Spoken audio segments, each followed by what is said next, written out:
Gəlin 2 dəqiqə ərzində Türkiyənin coğrafiyasına qısa nəzər yetirək. Türkiyə Qara, Mərmərə, Egey və Aralıq dənizləri ilə əhatə olunan yarımada dövlətidir.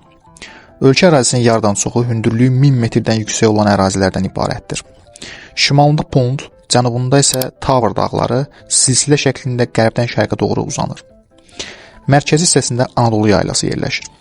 Ən hündür zirvəsi ölkənin şərqində yerləşən Ağrı dağıdır.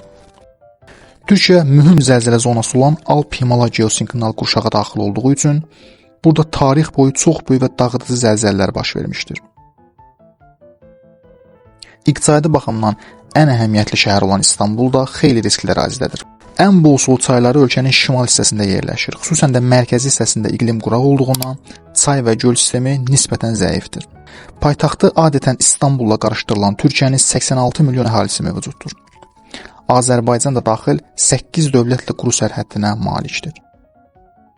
1,5 trilyon ümumdaxili məhsul olan Türkiyənin əmək qabiliyyətli əhalisinin təqribən 18% işsizdir. Türkiyə xrom istehsalına görə dünyada ön sıralarda, bor istehsalına görə isə ilk sırada yerləşir. Mühüm qızıl, daş kömür və dəmir ehtiyatları mövcuddur.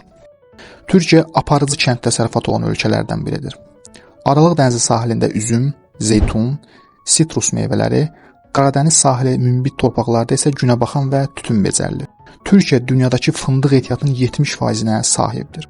Rəsmi dövlət dini olmasa da əhalinin böyük əksəriyyəti müsəlmandır. Türkiyə NATO, G20, BMT və Avropa Şurası kimi əsas beynəlxalq təşkilatların üzvüdür.